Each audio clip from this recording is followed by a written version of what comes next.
अस्सलाम वालेकुम जी। आज लाहौर हाई कोर्ट से दो अहम ख़बरें जो हैं वो आपके साथ शेयर करता हूँ। एक ख़बर जो है वो बड़ी मिज़रेबल है और दूसरी जो है वो भी है तो मिज़रेबल लेकिन है किसी हद तक इंटरेस्टिंग। पहली ख़बर जो है वो एक 20 साला बच्ची के बारे में है जिसका नाम राबिया है और वो 14 दिनों से लापता है लाहौर के इलाके सब्ज़ाज़ार से, और उसका कुछ पता नहीं चल रहा है कि वो कहाँ है कहाँ नहीं है। इसका बैकग्राउंड ये है कि राबिया नामी जो बच्ची होती है ये गरीब घर की बच्ची है। इसका वालिद जो है आमिर अशरफ उसका नाम है, वो रेडी चलाता है, रेडी बान है।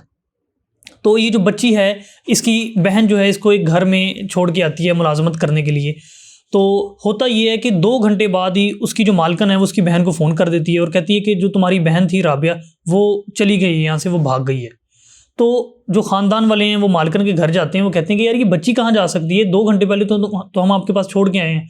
और वो आगे से धमकियां देना शुरू कर देती है। वो जो खातून होती है मालकन, वो कहती है बस वो लड़की यहाँ से चली गई और जाएं आप यहाँ से, यहाँ पर शोर शराबा ना करें। तो ये जो घर वाले होते हैं, जो गरीब लोग हैं, ये पुलिस को बुलाते हैं। तो पुलिस आगे से कोई कार्रवाई नहीं करती। मतलब जो वकील ने जो सब कुछ बताया अदालत के अंदर, पुलिस कोई कार्रवाई नहीं करती। और पुलिस जो है इनको कहती है कि जी उल्टा इनको धमकियां देना शुरू कर देती है। जबकि ये लोग कह रहे होते हैं कि भाई लड़की की हमें इस घर से चीखों पुकार की आवाज़ें आ रही हैं, तो आप कोई कार्रवाई करें। तो पुलिस जो है वो कोई कार्रवाई नहीं करती। अच्छा, अब ये जो लोग हैं, ये जो गरीब लोग हैं, ये अदालत में आ जाते हैं, ये केस दायर कर देते हैं। एडवोकेट मियां दाऊद जो हैं वो इनके वकील हैं और 8 मार्च को ये केस लगता है जस्टिस तारिक नदीम साहब की अदालत में। तो वो SHO जो है, मुतलका SHO मुमताज़ नाम है उसका, उसको वो ये कहते हैं कि आप इस बच्ची को बाजियाब करवाएं और बाजियाब करवा कर जो है आप इस लड़की को अदालत के अंदर पेश करें। तो आज तक ये समाअत मुलतवी थी, आज 14 मार्च तक। तो आज जो है SHO साहब जो है वो अदालत में पेश होते हैं और वो रिपोर्ट जमा करवा देते हैं कि जी बच्ची नहीं मिल रही, हमने इसको ढूंढा है लेकिन हमें नहीं पता ये बच्ची कहाँ गई है। तो इस पर जो वकील है वो ये कहता है कि जी ये क्या रिपोर्टें जमा करवा रहे हैं अदालत के अंदर कि जी बच्ची नहीं मिल रही, लाहौर जैसे इलाके में ये क्या एक्सक्यूज़ दे रहे हैं कि जी हमें बच्ची नहीं मिल रही, जबकि इनको बच्ची ढूंढनी चाहिए, ये अदालत का हुक्म है। तो इस पर वकील ये भी कहता है कि जी जो इनका मुतलका SP है उसने भी ये बयान दिया है कि मुझे लगता है कि पुलिस जो है वो मुल्ज़िमान के साथ मिली हुई है और इन्होंने बच्ची गायब की हुई है मिली भगत के साथ। और वकील ये भी कहता है कि हमने पुलिस को उस बच्ची की रिकॉर्डिंग भी सुनाई है, जो इसकी बात हुई अपने घर वालों से उस बच्ची की, और उसने कहा जी मुझे बाजियाब करवाएं, मुझे पकड़ा हुआ है, ठीक है, और मुझे लेकर जाएं। लेकिन पुलिस जो है वो कोई कार्रवाई करने के मूड में नज़र नहीं आ रही है, ठीक है। और वो ये भी कहते हैं अदालत से कि जी पुलिस झूठ बोल रही है और पुलिस जो है, और ये भी कहा जाता है कि उस इलाके में जो है ये कोई धंधा भी चल रहा है इस हवाले से, बच्चियों का गायब करने के हवाले से। वो जो खातून जो है जिसके जो मालकन है वो इसमें इन्वॉल्व है, इस तरह के इल्ज़ाम भी लगाए जाते हैं। तो आज जो है जस्टिस जो तारिक नदीम है उन्होंने इस पर समाअत की और उन्होंने पुलिस को डायरेक्शन दी कि आप इस बच्ची को बाजियाब करवाएं, आप रिपोर्ट्स ना अदालत में जमा करवाएं, आपका काम रिपोर्टें जमा करवाना नहीं है, बच्ची को बाजियाब करवाना है। तो आपको हम टाइम दे रहे हैं 21 मार्च तक का। 21 मार्च तक आप इस बच्ची को कुछ भी करके पकड़ें या बाजियाब करवाएं, जहाँ से भी लेकर आएँ अदालत के अंदर पेश करें। तो एक तो ये समाअत हुई। दूसरा एक बड़ा इंटरेस्टिंग केस जो है उसकी समाअत हुई आज अदालत में, जस्टिस साजिद महमूद सेठी साहब की अदालत में। वो केस है जो पंजाब के जो दरबार हैं उनके मुतल्लिक। मैं उसका बैकग्राउंड बताता हूँ। वो केस ये है कि इस जो दरख्वास्त गुजार है फरीद सईद गालिबन इसका नाम है, इसके मुताबिक ये कहता है कि जितने भी पंजाब में जो दरबार हैं वो सारे महकमा औकाफ के अंडर है, ठीक है।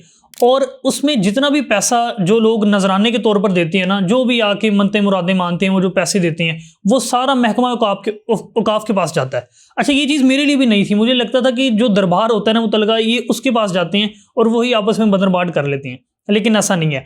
वो सारा पैसा जो है वो महकमा औकाफ के पास जाता है और महकमा औकाफ जो है वो इसकी कस्टडी करता है और इस सारे पैसे को मेंटेन करता है, कंट्रोल करता है, और जो दरबार हैं उनको भी जो महकमा औकाफ है वही मेंटेन करता है। अब ये पैसा कहाँ जाता है इसका कोई ऑडिट नहीं है प्रॉपर, ठीक है। ये कहाँ पर खर्च हो रहा है, कैसे खर्च हो रहा है, किसको इससे तनख्वाहें मिल रही हैं, क्या मामला है, किसी को इस हवाले से कोई खबर नहीं है इस केस के मुताबिक, ठीक है। और वो कहते हैं कि जी लाहौर में यानी कि पंजाब में बेशुमार दरबार हैं और ज़्यादातर दरबार जो हैं इक्का दुक्का को छोड़ के, बाबा बुल्ले शाह के मज़ार को छोड़ के और एक दो को छोड़कर बाकी तमाम जो मज़ार हैं, तमाम जो दरबार हैं वो महकमा औकाफ के अंदर है। लेकिन यहाँ पर जो पैसे जमा हो रहे हैं उसका कोई मैकेनिज़्म नहीं है। तो ये अदालत को दरख्वास्त करते हैं कि जी एक बैंक कायम किया जाए, एक छोटा सा बैंक जो है वो हर बड़े दरबार में कायम किया जाए कि जो बंदा भी नजराना दे रहा है उस दरबार को, तो उसको एक रसीद मिले वापस कि आपने इतने पैसे दिए थे, ये आप इतना नजराना दिया था, ये उसकी आपकी रसीद आपको मिल रही है। जबकि अब जो है वो सिर्फ गल्ला एक पड़ा हुआ होता है, उसमें जिसने जितने मर्जी पैसे डाले वो डाल दिए। महकमा औकाफ जो है वो कम भी लिख सकता है, ज़्यादा भी लिख सकता है। तो उसने कहा जी इस हवाले से एक छोटा बैंक हर बड़े दरबार में कायम किया जाना चाहिए जो कि इस नजराने को वसूल करे, क्योंकि जब वो इसको रसीद देगा, एक रसीट देगा, तो इसकी एक प्रॉपर मैकेनिज्म जो है वो शुरू हो जाएगा। दूसरा, वो एक बड़ी दिलचस्प बात करते हैं कि ये जितने भी दरबार हैं यहाँ पर जो मजावर बैठते हैं, जो खतीब हैं और जो भी गद्दी नशीन है, इनका भी कोई मैकेनिज्म नहीं है। ये भी बस एक पर्ची सिस्टम चल रहा है पाकिस्तान के दीगर इदारों की तरह, ठीक है। कौन यहाँ पर मौज़न होगा, कौन खतीब होगा, गद्दी नशीन कौन होगा, ये बस एक चल रहा है, एक रवायतें चल रही हैं, जिसका जो दिल करता है वो आके बैठ जाता है ताल्लुकात की बिना पर वगैरह वगैरह। तो उन्होंने कहा कि इसका भी कोई प्रॉपर मेरिट होना चाहिए, कोई प्रॉपर फंक्शनिंग होनी चाहिए, क्योंकि दरबार जो है वो एक अहम हिस्सा रोल प्ले करते हैं यहाँ पर, ठीक है। बहुत से लोग जो हैं आज भी वो मानते हैं, दरबारों पर जाते हैं, ठीक है, और कहते हैं कि इसका भी एक मैकेनिज्म होना चाहिए। फिर जो और उन्होंने दरख्वास्तें की अदालत से वो ये थी कि इन दरबारों के बाहर जो एक बहुत बड़ी लानत है वो ये है कि सरेआम जो नशा होता है वो बिक रहा होता है। आप दाता दरबार जो कि लाहौर का सबसे बड़ा दरबार है, शायद आप समझ लें कि पंजाब का सबसे बड़ा दरबार है, उसके बाहर आप चले जाएं, जो फुटपाथ है वहाँ पर बहुत से नौजवान जो हैं वो रुल रहे होते हैं, सो रहे होते हैं, नशा कर रहे होते हैं, टीके लगा रहे होते हैं बाकायदा, ठीक है, कुछ सूंघ रहे होते हैं, कोई चर्च पी रहा होता है, और ये आम है वहाँ पर, ठीक है। यानी कि सामने अल्लाह रसूल का नाम लिया जा रहा होगा, इबादत की जा रही होगी, और उसके बाहर ही जो है वो ये नशा वगैरह किया जा रहा होगा। तो उनका ये कहना था कि इस हवाले से भी कोई एक दरबार फोर्स जो है वो कायम होनी चाहिए, जो सिर्फ दरबारों को टेक केयर करे, जो सिर्फ दरबारों को लेकर चले, और उसके बाद जो है कोई ये अगर कोई ड्रग्स फरोख्त हो रही हैं या कोई जिस्म फरोशी का कोई मामला हो रहा है तो इसको रोका जाए। तो इस पर अदालत ने आज समाअत की, और आज जो है महकमा औकाफ से इस हवाले से रिपोर्ट या उनसे जवाब तलब किया हुआ था कि जी आप ये इस मैकेनिज्म पर, इस बात पर अपना जवाब दें कि आपने इस हवाले से क्या काम किया है और इस पैसे की आप कैसे देखभाल करेंगे, और ये जो दरबार हैं इसका मैकेनिज्म क्या होना चाहिए, इसके बाद जो नशा बिक रहा है वगैरह वगैरह, इस हवाले से आप क्या जवाब देना चाहते हैं। तो इस पर महकमा औकाफ ने कोई जवाब नहीं दिया अभी तक। तो अदालत ने समाअत जो है वो मुलतवी कर दी है, क्योंकि महकमा औकाफ का कोई जवाब नहीं आया। तो अगली समाअत पर देखते हैं कि महकमा औकाफ क्या जवाब देता है और अदालत इस पर क्या डायरेक्शन देती है।